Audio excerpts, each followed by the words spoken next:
Sarah Schenirer, number 4. Something we have to understand about Sarah Schenirer, when we look back, we would think maybe, oh, she was a mover and a shaker, a revolutionary, like we said.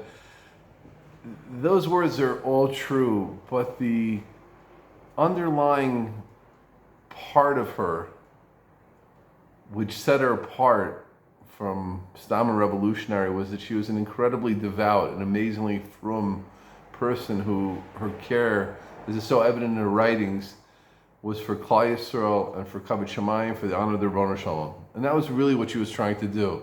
It wasn't just movement for movement, or for some cause, some ism. She bought herself a sewing machine. It's a tough profession one has to work, she wrote. We're on this world of the Lashama to cultivate and protect it both physically and spiritually. Laziness is the mother of all evil. If man would only understand that he's here to contribute to the well-being of humanity, we would have a better world. I like to work, she continued. It gives me time to think. Thoughts fly. Dreams, desires, intentions. Thoughts that make demands of me. Muster your courage, she wrote in 1911. Go out into the world. Speak to your sisters, the girls you love. Open their eyes and their minds. Show them what it means to be a Jewish daughter, a daughter of the King. Again, thoughts. Don't delay, they urge me. Act, work, perform. God will help you accomplish your goal. Then come conflicting thoughts, doubts. You can't face an audience. True, you can speak one-on-one, but you're too shy to speak in public. You'll never do it. Never. Oh, Hashem, I still hope to do it. Maybe tomorrow, maybe someday, maybe soon.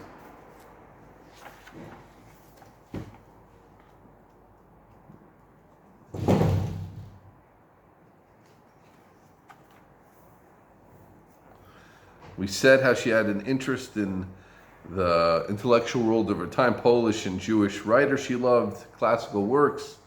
I love reading them. This is again her own words. From time to time, to quench my thirst for knowledge, I attended lectures and speeches on various subjects at the Polish folk universities. When I was in Vienna shopping for fabrics, as German authors' works, the great auditorium of the Bayerisch Hof. All these lectures were well attended by Jewish youth who listened to them enthusiastically, since this was the only interesting knowledge available. I regretted going to those places, but there was no Jewish environment to meet the needs of Jewish youth. I was happy to have my own Jewish education, with which I could censor what I heard. But what about the other girls? If only I could communicate the subjects they were so eager to know, and at the same time inspire them with Torah wisdom and the beauty of the Jewish heritage. If only I could.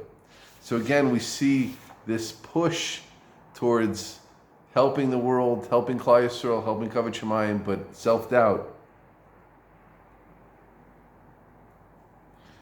It had always pained Sarah to watch girls stray from Jewish tradition. Now I've heard her even more as they were going to Zionist organizations which were leading them. Oh, she thought, if only I could show them the true love of Zion, love of the Rebbeinu Shalom, love of the Jewish people, but I'm shy.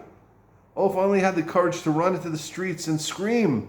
There's a master who created this world and leads it, who with his loving kindness nourishes us and bestows upon us all the goodness and beauty in the world. If only I had the courage, she lamented. So this was, again, that was all her own words from her diary, her collected writings, and she was grappling with her deep, deep desire to do something, her open eyes that saw like no one else what was really happening to the Jewish youth and especially the Jewish girls, and this self-doubt. And that's really an amazing lesson to us as we look at challenges and have desires to do things. Don't look at someone like Sarah Schenirer and just think she was a natural. It all came to her. It sounds like she didn't have the courage. She wasn't a great speaker. I'll say it's brought down that she wasn't a very attractive woman. And she had things, and that was also at certain places brought that she had a lot of doubts about that caused her a deep sense of doubt, of not being able to move. But she got over those things with us. So that was percolating in the 1905s, 1911s, 1910s, etc. And we're going to continue to understand and now start to talk about how things really got together in the next few sessions.